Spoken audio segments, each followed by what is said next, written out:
Oh, saya langsung pulang ya. Jangan lupa ya, Mbak. Nanti tanggal 13 kok. Tanggal 13. Iya. Ya udah ya, Mang. Makasih ya, Mang.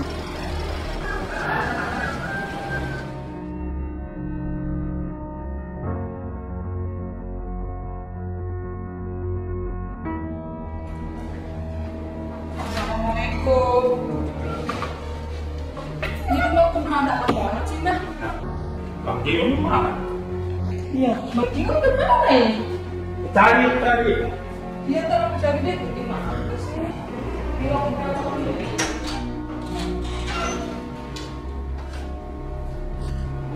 alhamdulillah, kita nyampe juga ya, Pak. Kamu tiduran? Istirahat aja tidur. Ya udah istirahat aja dulu, Papa. Aku mau ngirim Kang Jiun dulu ya. Iya, iya. Ayo, Pak. Kang Jiun di mana? Suatu hari, Amel dan kakeknya memutuskan untuk berlibur ke villa keluarga mereka yang terletak di Bogor. Mereka berangkat dari Jakarta menggunakan mobil pribadi, ditemani oleh sopir keluarga. Namun, sang sopir tidak ikut menginap karena harus kembali bertugas di rumah utama mereka di Jakarta. Sesampainya di villa, Amel merasa aneh karena tidak ada tanda-tanda aktivitas dari penjaga villa. Biasanya, Kang Jun, pria muda berusia 23 tahun yang bertugas sebagai penjaga sekaligus tukang kebun, akan segera menyambut mereka.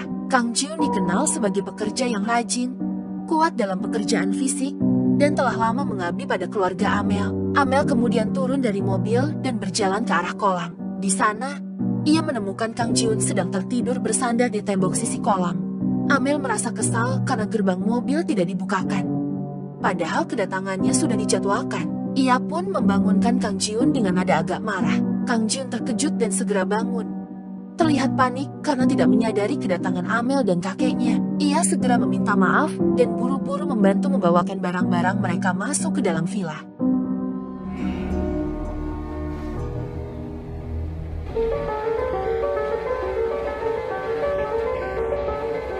Kang Jiun, Iya, Mama. gimana sih? Saya pulang kok pintu gak dibukain, gerbang dibuka sendiri. Ya kan, kata Bang saya suruh kerjain itu kolam. Kerjain kolong kok kamu tidur? Ya non, ketiduran. Yang bener ya kerja. Ya non, Yaudah sekarang kamu kerjain itu tuh di dapur tuh masak. ya non. Saya mau makan. Ya, Bentar ya. ya.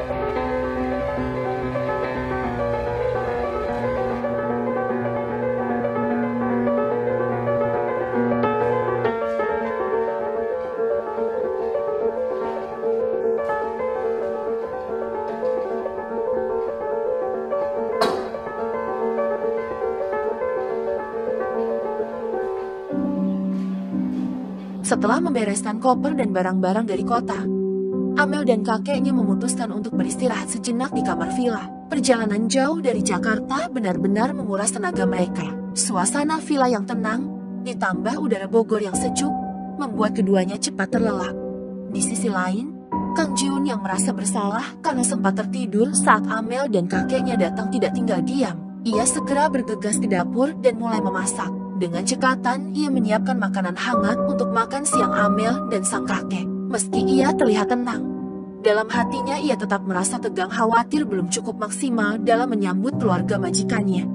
Setelah semuanya siap dan dipastikan Amel serta kakeknya sudah cukup beristirahat, Kang Jiun dengan pelan mengetuk pintu kamar Amel. Dengan nada hati-hati, ia membangunkan Amel.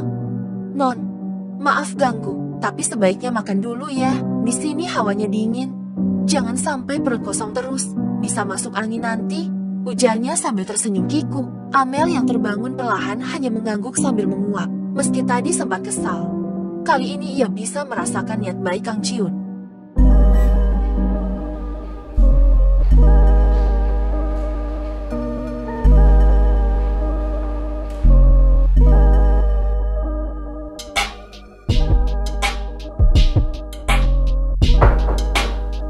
Ya.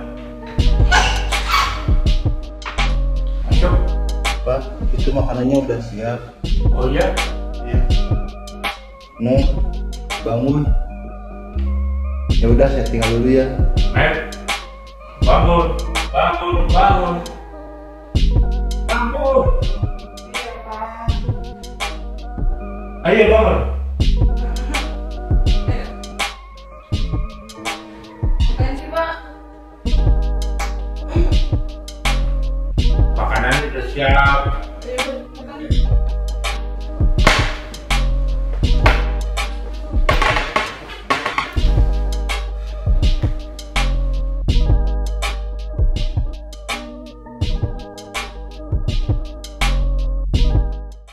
Hari demi hari berlalu, Amel mulai betah tinggal di villa yang sejuk dan jauh dari hiruk-pikuk kota. Hawanya yang bersih, suasana alam yang tenang, dan keramahan Kang Jiun, penjaga villa yang setia, membuat Amel merasa nyaman. Kakeknya yang sudah lanjut usia sangat bersyukur melihat Amel mulai menikmati liburan panjang 2 bulan di tempat ini. Padahal, awalnya Amel sempat menolak saat diajak ke villa, tapi karena Amel adalah cucu kesayangannya, sang kakek menggunakan segala cara agar Amel mau ikut, mulai dari layuan lembut sampai menjanjikan suasana jauh lebih sehat dibandingkan Jakarta yang penuh polusi. Pada suatu malam, setelah seharian berkeliling naik motor bersama sang kakek di sekitar wilayah villa, Amel merasa punggungnya pegal karena sudah mulai akrab dengan Kang Jiun.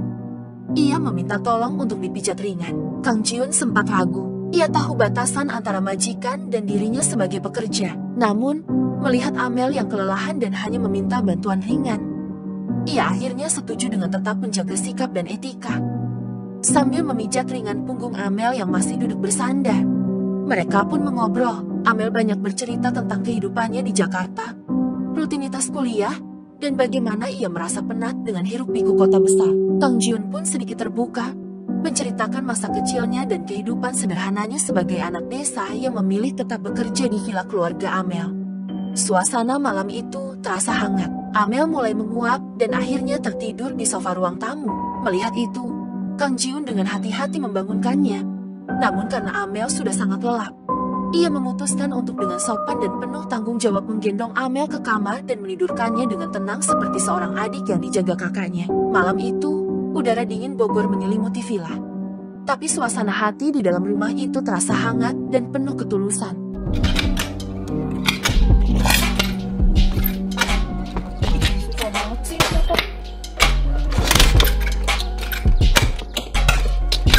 Ya Allah. Susah banget sih ini motor. Kenapa, Neng? Mau dibantuin? Jangan dipegang. Lap gak? Lap. Cepetan lap. Ya Allah, cuma pegang doang. Ngapain sih lu masuk ke rumah gue? Kalau aja mau dibantuin. Gak usah. Lu ngapain sih? Itu kan susah di sana ya?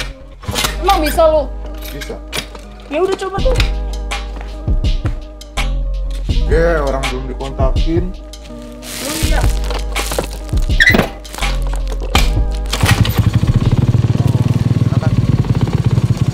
Ya udah dulu sana. Awas, jangan pegang-pegang. Udah sana pergi. Tabrak nih emang gua.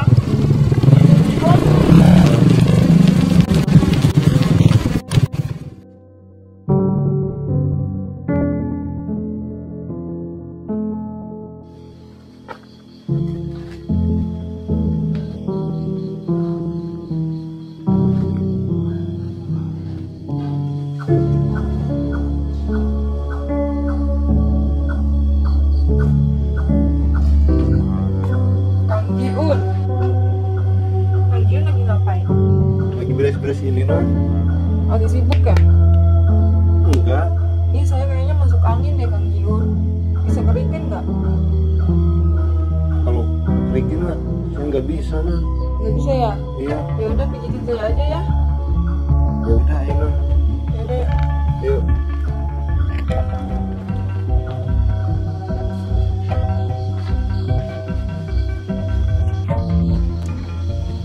Tutupin ya.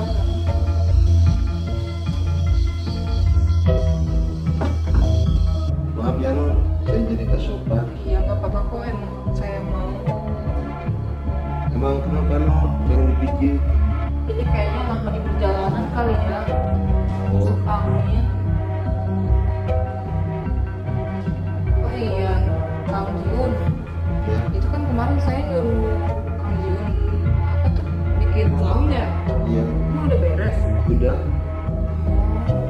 Tadi saya lihat besok sekarang udah malam. Iya jangan non sekarang.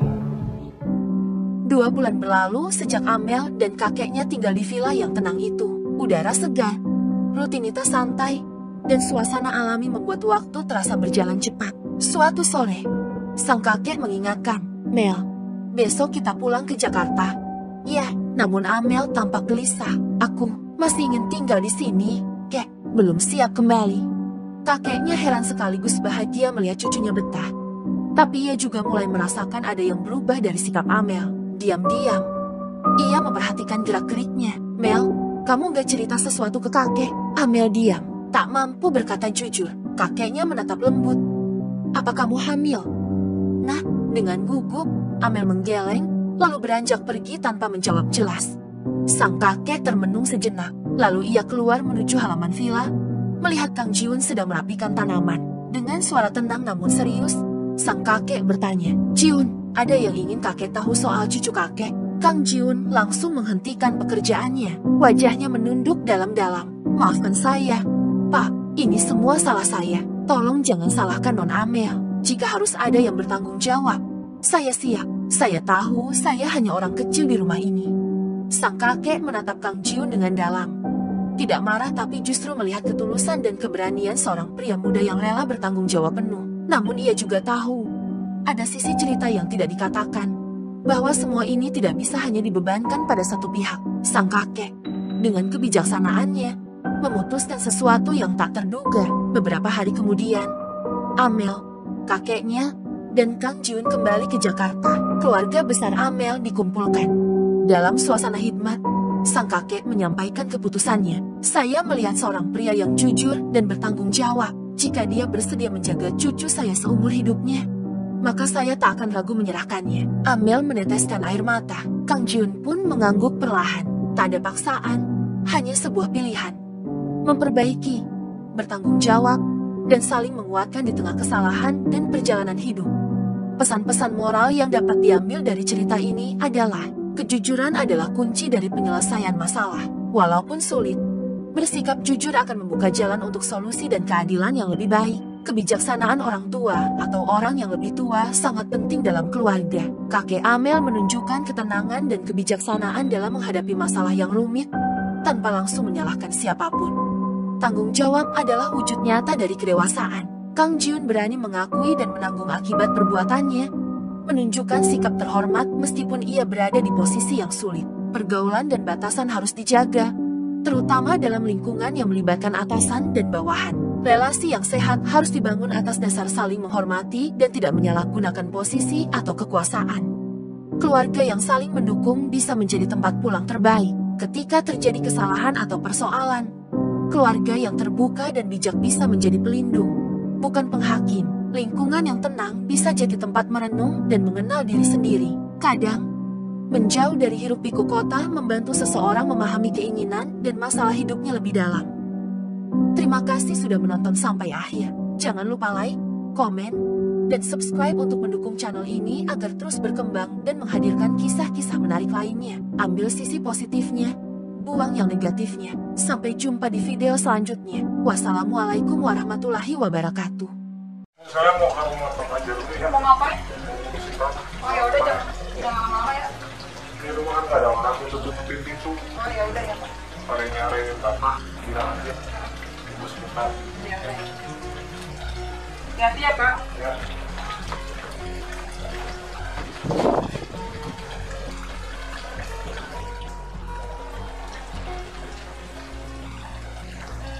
Misi. Ya. Ini masuk aja. Siapa ya? Sianya ada kan? Ya udah pergi dari tadi. Mana enggak? Saya mau ke rumah temennya. Temennya siapa?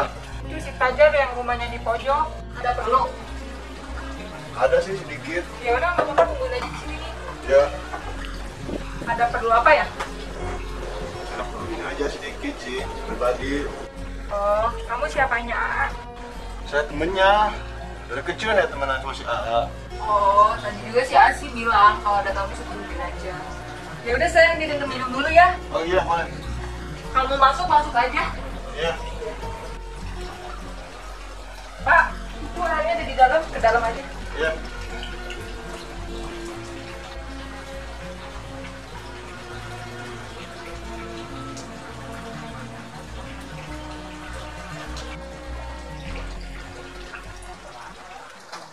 Assalamualaikum.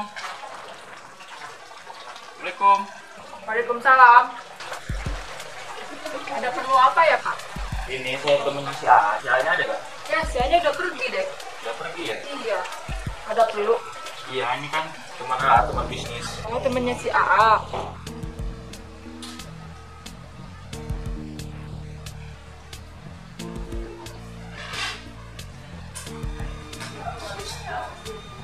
Kira-kira si A-nya lama nggak pulangnya? Ya nggak tahu sih. Tungguin aja. Situ. Udah, saya nunggu di sini ada ya. Oh, ya udah boleh.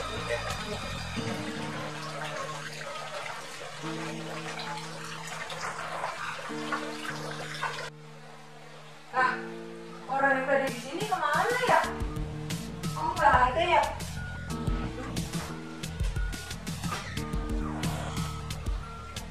Aduh, mana ini? Aduh, tas gua nggak ada lagi. Aduh.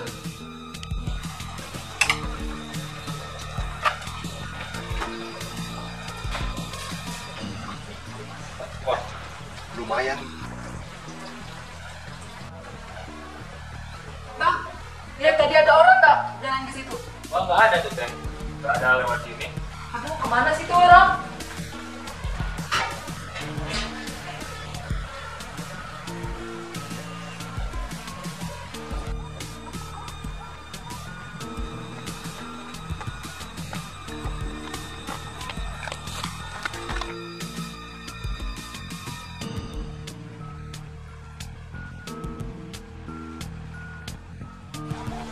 Baginya datang lagi.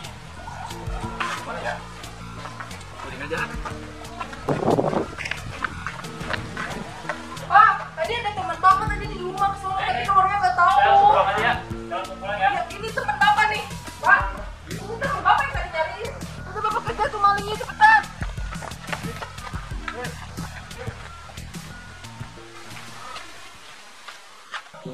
Kenapa sih nangis? Udah sabar. Bukan aku ya, Udah biarin sabar yang. itu kan uang dari kamu.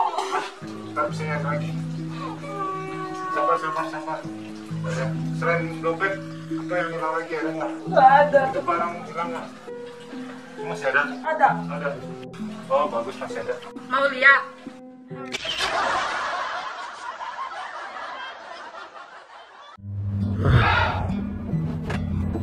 Alhamdulillah udah sampai.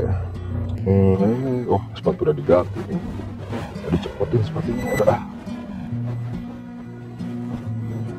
Hujan ini. Assalamualaikum. Kenapa? Nomor Duduk sini. sama aja. Yang bikin kopi dong. Ya, kamu bilang. Kamu udah habis. Masa kopi aja nggak? Udah habis. Garam habis, semuanya pada di dapur. Masa kopi aja nggak ada sih? Ya nggak ada, kamu kan kemarin ngasih uang belanja tuh berapa duit? Ya, Pusing gue. ingat apa sih? Ini banyak masalah. Diselesaikan lah kalau banyak masalah, mulai begitu. Udah diam. Ah, lama sok aja. Kamu mau kemana lagi? Kamu kan baru pulang. Ayo nih, nambah lagi nih, nambah lagi. Gua udah kelayangan nih. Norak baru juga. Udah pemoto, udah kelayangan. Tahu nggak? Tahu nggak? Tambah lagi aja. Dia kemarin minum apa coba? Air aki diminum sama dia. Ayo tambah lagi. Parah banget dia. Tambah lagi. Soalnya. Jan, oli sablik lu udah minum lagi? Ini tambah lagi sama Tambah gua lagi, tambah lagi, aja. tambah lagi. Nah, coba. Biar aja lu. Ini gua minum.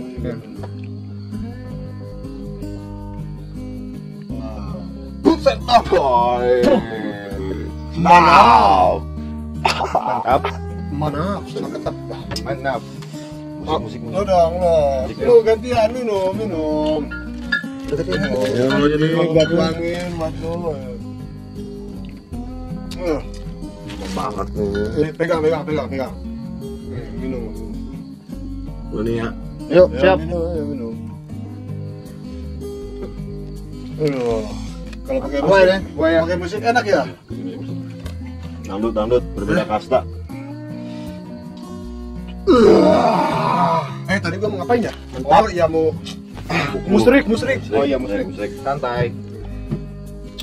Musik itu dong. Apa? Dungdat. Dung. Dangdut. Oh, dangdut.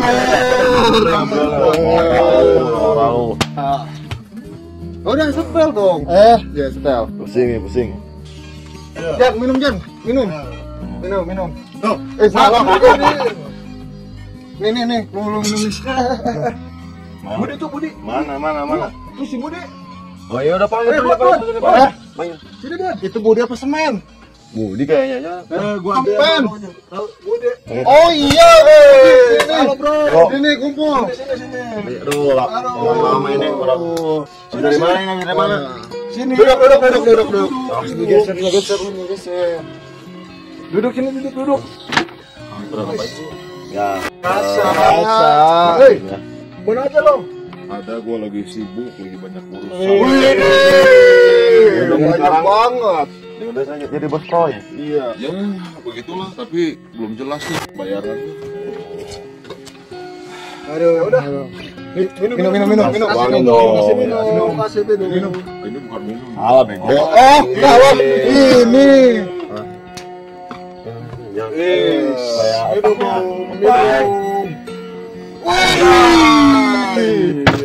Wih, slow. Dari raut mukanya kayak ada masalah ini ya. Ada masalah. Kayak penyitaan. Rentenir. Kebang emok ya lu. Masalah apa nih? Bilang. Siapa tahu kita bisa bantu. Jadi di karyawan tuh diambil semua. Sama lu. Bukan bawa gua. Wih. Jadi gua yang senang bilang semuanya. Lu dilangkain gitu? Iya. Wah, orang mana tuh intinya? Bawaan lu. Kasih lagi. Belum mabuk dia, belum mabuk. Kasih lagi dia, belum mabuk dia. Santai. Bro. Kenapa sih lu? Kok kayaknya kusut banget kayak. Iya nih. Kenapa? Padahal dia cerita. Selain di proyek itu ada urusan sama bini juga. Oh, sama keluarga. Sulit untuk menjelaskan. Udah jelasin aja. Yes. Jelasin. Itu woy. Apa yang sebenarnya terjadi? Ya, ada aja kan namanya rumah tangga. Banyak cobaannya. Padahal rumah enak. Rumah ada, istri cantik, Kerjaan, mobil ada. Kerjaan apa lagi lancar. coba? Kalau kalian melihat pasti enak, tapi kan setiap manusia itu pasti punya masalah masing-masing. Iya juga sih. Ya kan kayak kalian nggak punya beban gitu ya. Ya, enak. Apalagi dia, muka itu banyak hutang. Jam berapa? Kok sampai saya belum pulang ya? Karena udah malam banget ini.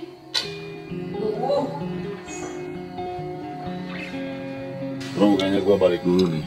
Ya, pulang. Baru juga jam berapa? Soalnya gua Jam berapa tuh? Masih minuman pagi. juga masih Iya. ada nih. Gua masuk ke rumah nih, gua masih baru pulang aja nih. Pusing, kasihan dia lagi pusing. Kelihatannya pusing, capek. Istirahat lah. Ya. Oke. Udah hati-hati, jalan. Ya, hati-hati. Ya. Yuk. Ya. Kasih Awas. aja. Pelan-pelan jalannya. Kasihan dia mau nelonin istrinya kali ya. Itu banyak masalah ya? Padahal orangnya baik gitu.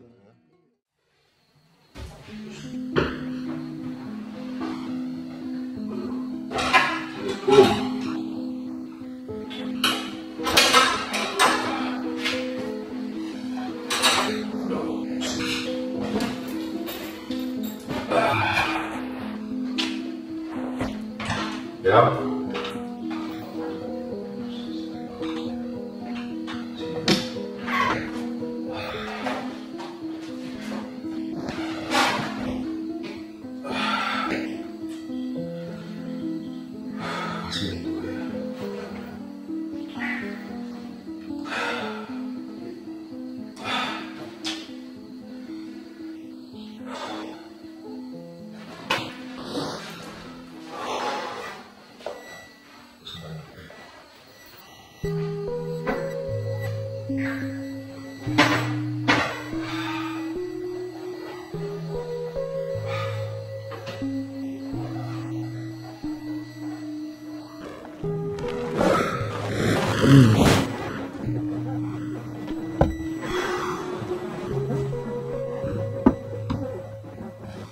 Siapa nih? Hasan kayaknya pengen curhat tentang apa ya?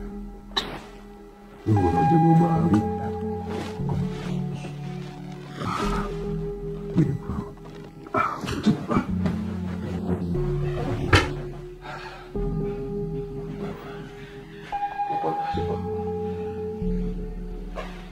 Halo Riz. Halo? Mas bisa kesini gak? Kenapa? Aduh, gimana ya? Mau ini juga. Aku baru balik nih. Hampir gini udah tidur. Sebentar dong kok. Udah deh. Iya. Nah, itu dong. Udah ya. Udah aku bawa biar punya soalnya ada yang belum sih juga tadi. Udah ya. Tunggu ya. Udah. Ada lama ini ketemu nih.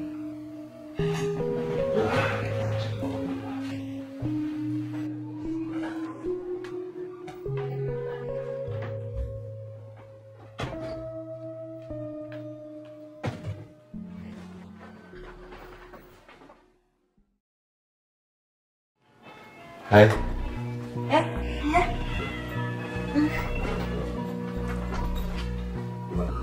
Baik. Kamu gimana? Baik. Mas, kamu udah makan belum? Udah. Minumnya udah. Mas, sebenarnya kalau diingat-ingat masa lalu kita itu romantis gitu ya. Bayangin nih sama kamu. Sama juga sekali. Kadang kalau lagi ingat tahu gak jelas gitu ya, kadang ada juga nangisnya gitu, sedih. Pokoknya semua deh. Nah, ada nangis, senang. Aku suka. Makanya apa kamu? Sama. Tadi kenapa waktu aku nelfon? Karena masalahnya aku baru pulang. Terus aku udah salah dulu. Ya, main aja. Pulang kerja langsung main. Jadi banyak masalah. Pusing.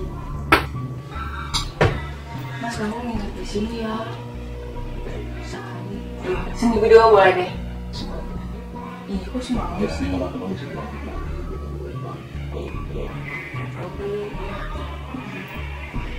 Tidur dulu. Emang. Ini dulu deh, aku cium dulu.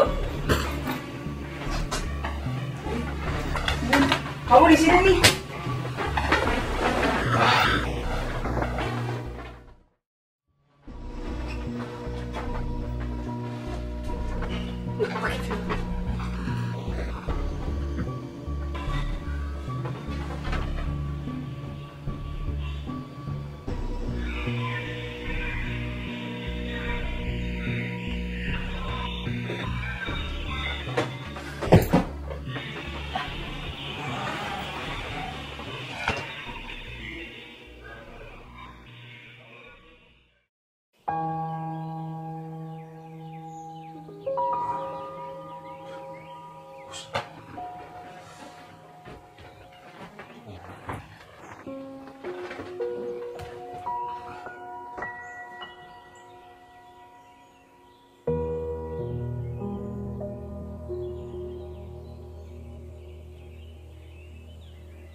lembur, kasihnya ngabarin. Kok ini nggak ngabarin?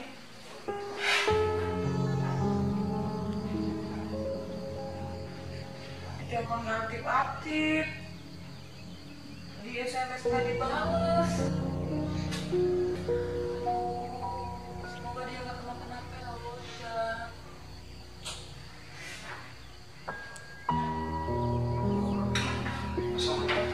Apa? Udah bulan, Pak. Kamu nggak kenapa-napa? Siapa sih? Terima kasih suami lo udah saya pinjam 1 malam.